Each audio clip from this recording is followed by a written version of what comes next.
Sistema circulatório.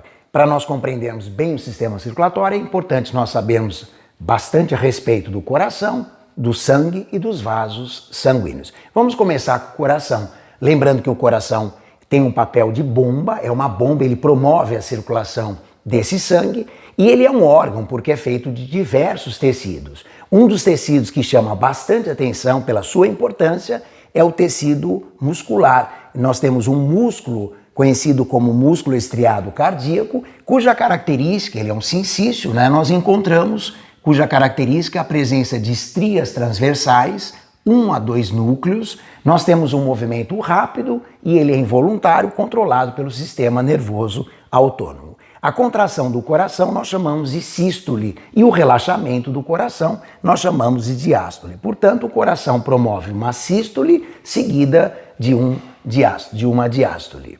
Muito bom. Num coração nós encontramos as cavidades ou câmaras e nós temos 2 tipos de câmara. Uma câmara atrial, que é a câmara que recebe o sangue, e nós temos uma câmara ventricular, que é a câmara que vai liberar o sangue. Então, nós temos o átrio, que é uma câmara de entrada, e o ventrículo, que é uma câmara de saída.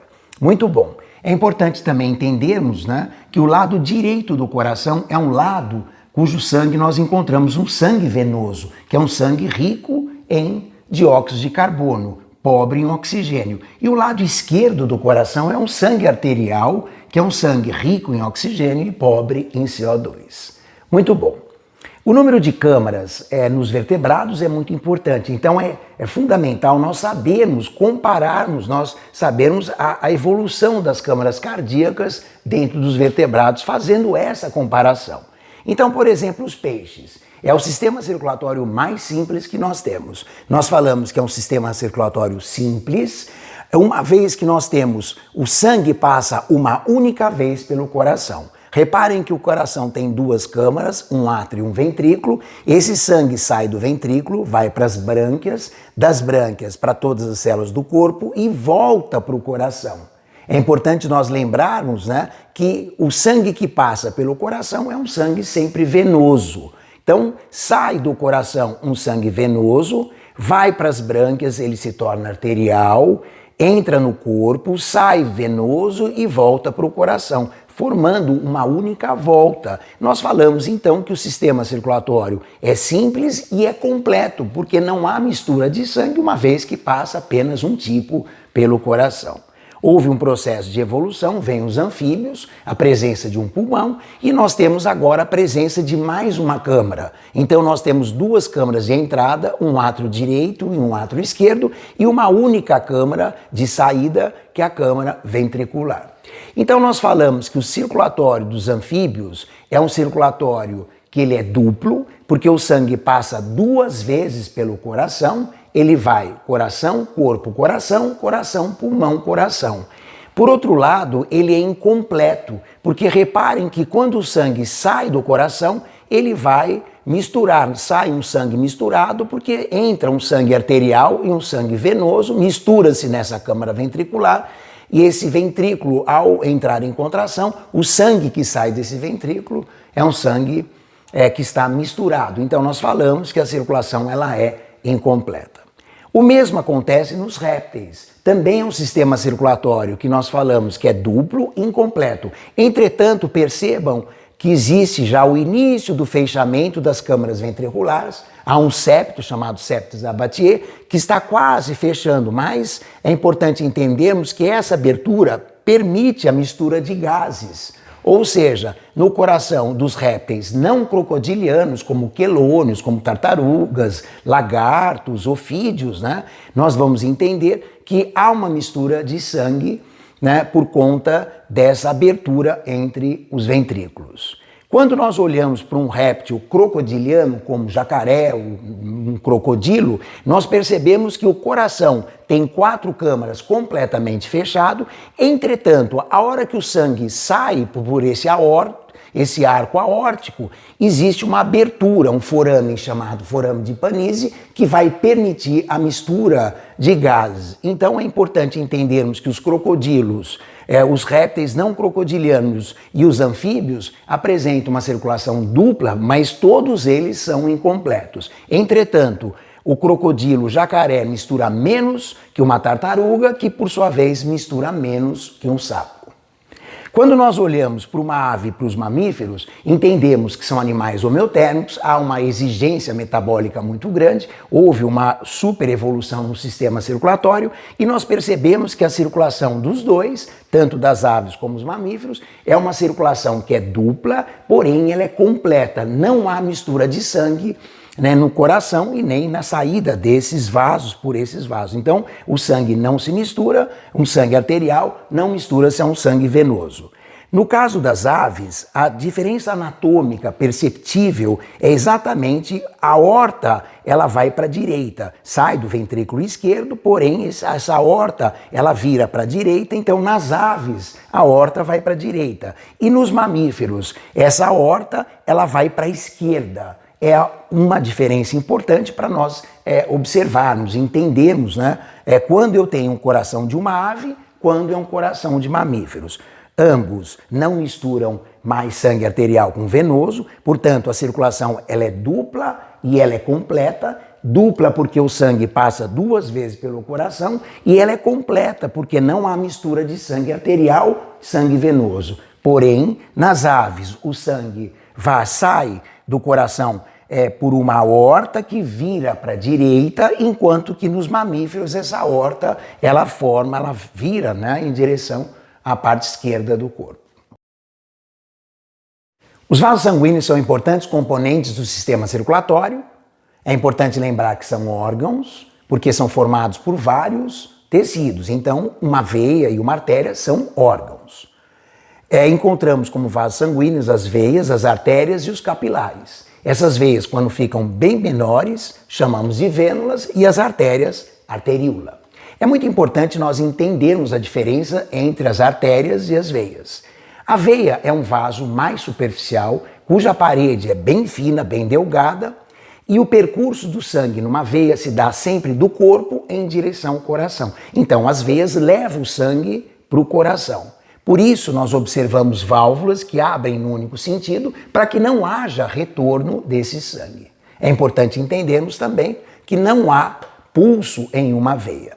Já as artérias são vasos mais profundos, normalmente mais profundos, cuja parede ela é mais espessa e o percurso do sangue numa artéria se faz do coração em direção ao tecido. Então, nós temos a saída, as artérias tiram o sangue do coração em direção ao corpo. Não temos válvulas nessas artérias, a não ser no coração, que nós comentaremos mais tarde. É importante também entendermos que as artérias têm pulso. Uma vez que nós apalpamos um vaso para observarmos a frequência, contarmos a frequência desse pulso, nós estamos apalpando uma artéria. Quanto aos capilares, são vasos extremamente finos, extremamente delgados, formados normalmente por uma camada de células, que nós chamamos de tecido endotelial, e o grande papel dos capilares é permitir exatamente a troca entre o sangue e o tecido, troca de nutrientes, troca de gases. Nós observamos também que a menor velocidade do sangue acontece exatamente nesses capilares para que possa permitir que haja essa troca. Está aqui um capilar representado, só para nós observarmos. Então nós temos um conjunto único, é um tecido, né, bastante simples, formados por uma camada de células, normalmente de 1 a 3 camadas, aonde permite a passagem de elementos, né, a troca desses elementos. Então a saída de gases, da entrada, troca de nutrientes, excretas e assim por diante. Muito bom, vamos falar a respeito do coração dos mamíferos, o coração humano. Já sabemos que o coração é um órgão responsável, tem uma função de bomba, e nós encontramos aqui o nosso circulatório sendo completo, duplo e completo, duplo porque o sangue passa 2 vezes, completo porque não há mistura de sangue arterial com venoso. É muito importante nós conhecermos a anatomia do coração, bem como o seu funcionamento, a sua fisiologia. Nós observamos as 4 câmaras átrio direito, átrio esquerdo, ventrículo direito e ventrículo esquerdo. Reparem que a parede do ventrículo esquerdo, ela tem uma maior espessura, porque ela vai exercer uma pressão maior para a saída do sangue do coração em direção a todo o corpo, como nós vamos observar daqui a pouco. Fica fácil nós entendermos que o átrio recebe o sangue e o ventrículo, ele libera o sangue para o corpo. Então, o átrio é uma câmara de chegada. Quem chega nesse átrio são vasos que você já conhece, que são as veias. E as câmaras de saída, as câmaras ventriculares, nós observaremos a presença das artérias. Então veja, o sangue chega no coração por esses vasos, esse vaso número 1, que são as veias cava. A veia cava inferior ou caudal, superior ou cranial. Nós observamos a entrada do sangue venoso, sempre o lado direito é venoso, esse sangue entra pelas veias cava, preenche esse átrio, conhecido como átrio direito, e esse sangue agora passa para o ventrículo direito através de uma válvula conhecida como tricúspide. Existem 3 lâminas, ela abre num sentido, sempre do átrio em direção ao ventrículo. Essa válvula vai permitir que esse sangue preencha esse ventrículo direito e agora esse sangue tem uma única saída por uma artéria chamada artéria pulmonar que vai em direção aos pulmões. É importante entendermos que o lado direito, como já foi dito, ele é um lado venoso e que nós estamos observando um vaso arterial transportando o sangue venoso. É uma exceção. Então a artéria pulmonar, ela conduz um sangue venoso. Normalmente as artérias conduzem um sangue arterial. É uma exceção bastante importante.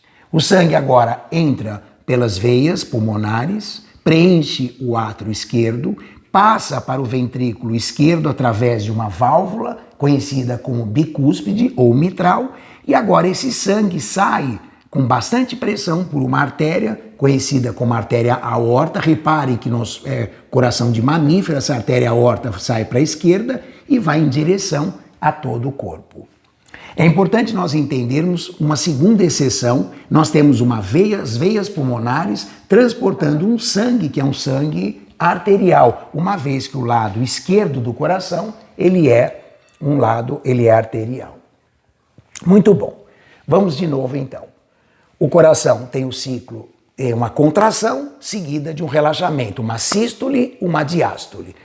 Muito bom. O coração contraiu, relaxou. Quando o coração tem uma diástole, o sangue entra pelas veias pulmonares e veias cava, preenche esses átrios, o átrio direito, o átrio esquerdo, passa por essas válvulas atrioventriculares esquerda e direita e preenche o ventrículo direito e o ventrículo esquerdo. Agora o coração entra em sístole e esse sangue sai, fecham as válvulas atrioventriculares e esse sangue sai pela artéria pulmonar em direção ao pulmão e pela artéria aorta em direção ao corpo. Reparem a presença de 2 válvulas semilunares, aórtica e pulmonar, que vão impedir que esse sangue retorne para o coração.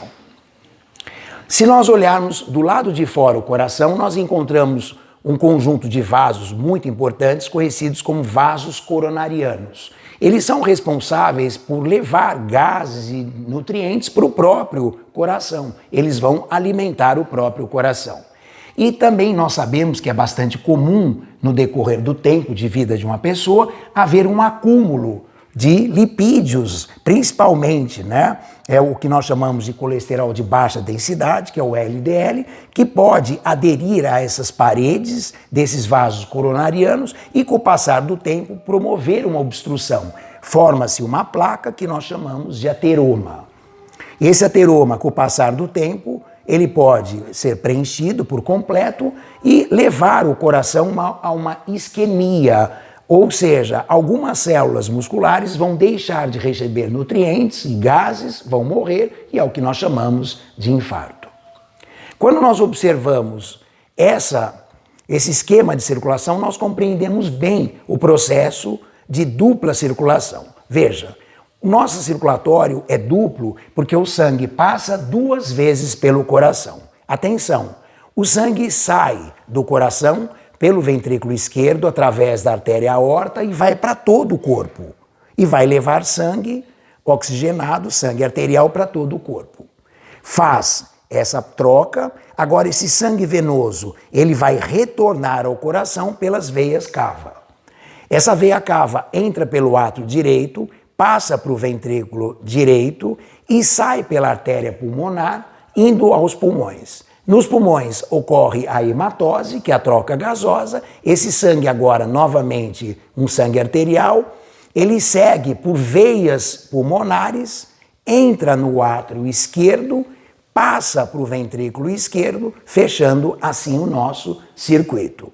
Portanto, coração, pulmão, coração, nós chamamos de circulação pulmonar ou pequena circulação. Coração, corpo, coração, nós chamamos de circulação sistêmica ou grande circulação. A frequência cardíaca é determinada pelo sistema nervoso autônomo, dividido em simpático e parasimpático. O sistema nervoso autônomo parasimpático, aqui representado pelo nervo vago, quando estimulado, libera acetilcolina e reduz a frequência cardíaca. O sistema autônomo simpático, representado pelo nervo cardíaco, quando estimulado, libera adrenalina e aumenta a frequência cardíaca. Portanto, quem controla a frequência cardíaca é o sistema nervoso autônomo simpático e parasimpático. O nosso coração é um coração miogênico. Ele gera o seu próprio impulso. Esse impulso nasce nesse nódo sinoatrial e vai ser distribuído, essa carga elétrica ela é distribuída por todo o coração, promovendo a contração do músculo cardíaco. Nós temos o nódulo sinoatrial, o nódulo átrio-ventricular, aqui um feixe de rios e os ramos até chegar nessa rede de Purkinje que distribui essas cargas elétricas. Se nós olharmos isso daqui, é a distância, é o tempo que leva a carga elétrica para atravessar o coração. Então, nessa onda P, nós temos a contração desse átrio, dos átrios. Nessa onda R, nós temos a contração dos ventrículos. E a onda T seria o relaxamento ventricular.